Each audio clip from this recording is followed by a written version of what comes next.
Thank you very much, and good evening also from my side. Just before the coffee break, we were discussing the concept of carrying capacity, and I see that we have not reached it yet, close, but not quite. So thanks for showing up here.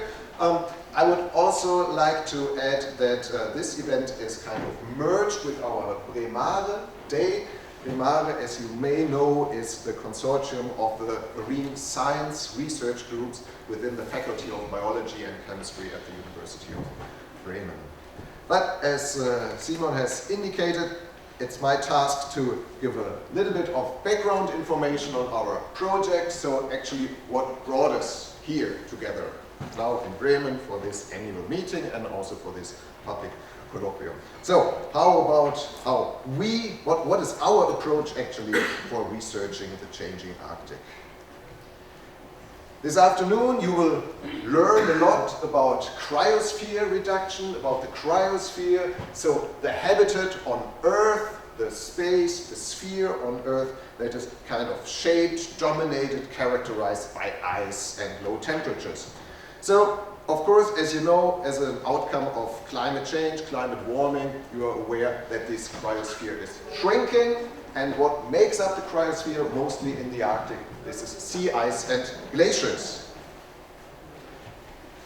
Sea ice, as you have to be aware of, is a unique ecosystem. Sea ice is indeed an ecosystem in itself, so this is not dirt, this is not polar bear poo, this is an assemblage of algae, of microscopic sea ice algae. They are just living inside this sea ice, and they are kind of the base of this very, very special ecosystem. And they are providing, the base. They are providing the base of the trophic network of sea ice dominated ecosystems. And you can of course think, if the sea ice is going to vanish, of course, this entire ecosystem has kind of re-established, reorganized, and there's lots of links, lots of traffic links, which will be just lost. So sea ice as a unique ecosystem, keep this in mind. This is would be a dramatic loss. If we lose the sea ice, then this really has dramatic consequences on the entire ecosystem functioning. Glaciers, of course, are retreating, glacier fronts, and this dramatic picture has been taken by our dear colleague Geer, and this is highlighting what is changing. You have to be aware that glacier fronts currently, some of them are retreating at a pace of a couple of 100 meters year by year. So have a close look at these photographs here, 80 years apart, from the same perspective, and you see the massive changes here. Consider again, these photos have been taken in 2002, 20 years ago, so you have to consider that again the glacier front has retreated by a couple of kilometers, even further inside. And what is happening, of course, that the glaciers that were originally terminating on land, in the sea, will eventually terminate on land. And this has massive consequences to ecosystem functioning. You have to consider that glacier fronts act as some kind of an ecological hotspot. And what are the consequences then? If the glacier fronts further and further retreat, and then, of course, they cannot serve their role as a facilitator, as an ecological hotspot. So against this background, we were conceptualizing our project, Face It, the future of Arctic coastal ecosystems. It's a project funded by the European Commission, EU project, which is basically comprising 14 institutions from 8 countries, coordinated by the University of Bremen with a duration of about 4 years and an overall volume of 6.4 million euros. We are so happy that we could gather for the first time, due to the pandemic, we could for the first time gather our entire team here in Bremen. We have representatives of almost all of our consortium. There's unfortunately our colleague from Alaska and China are missing, but apart from that, all of them are here. It's a nice consortium, a nice network, and maybe also a network that also students can take advantage from. Yeah? Because of course, we can also put you in contact with colleagues from all of these institutions. So what are we doing in this project? Our overall mission is that we want to enable the management of the fjord systems. The fjord systems are changing. It's not only the ecosystem is changing, but of course it's also changing the way these ecosystems, the fjords, are used by human population. Yeah? And this of course has to be managed. These changes have to be managed. This is the overall concept of our project. We have ecological challenges, climate change, further ecological drivers. We have societal challenges, and these require a management, an adaptive co-management, so to respond to these changes. Respond and adapt to these changes.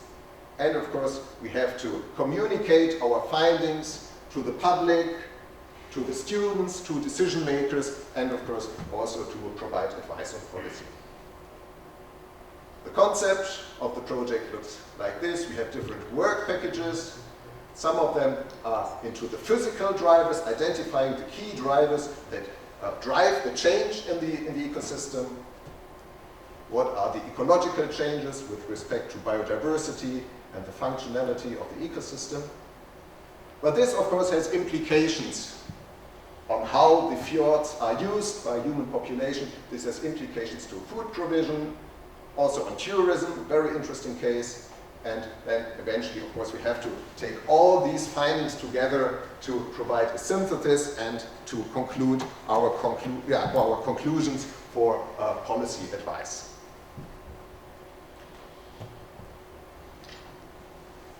The objectives are listed here. We want to identify the drivers of change, of biodiversity changes. We want to look into the past. We want to look at the present conditions, and of course we want to deduce, to forecast the future trends. We want to identify how the changes in biodiversity cascade into the food webs. So you have to be aware, of course, that changes in sea ice algae assemblages, of course, has implications on the further trophic levels, of course. So on the entire fjord, food webs. And then, of course, if these changes are cascading into the food webs, this will have implications to the livelihoods, so to the way that the human population is using these fjord systems. And this, of course, requires this kind of adaptive co-management I was just talking about. We are addressing these changes in a comparative approach.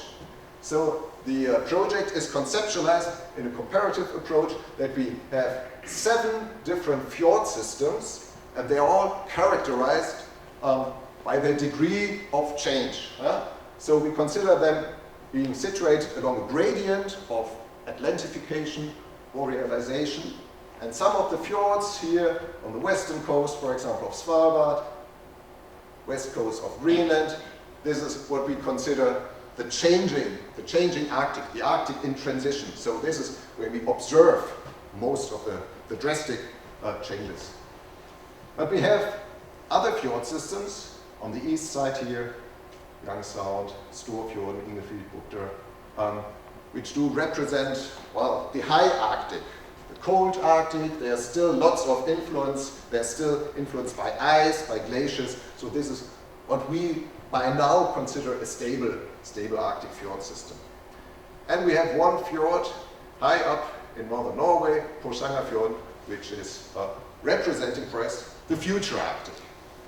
And this is kind of our comparative approach, and by now we spent 2 days discussing how we can indeed put all of the results we obtained from these fjords so far into a perspective.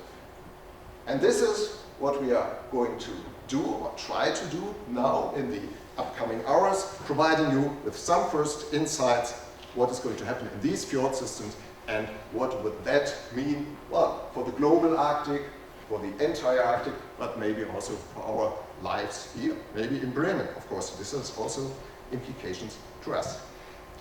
So, with that being said, I conclude here with my just some introductory words about our project. Please do not hesitate contacting me or us. Have a look at our webpage, follow us on the social media, and I'm very happy to answer any questions you might have. Thank you.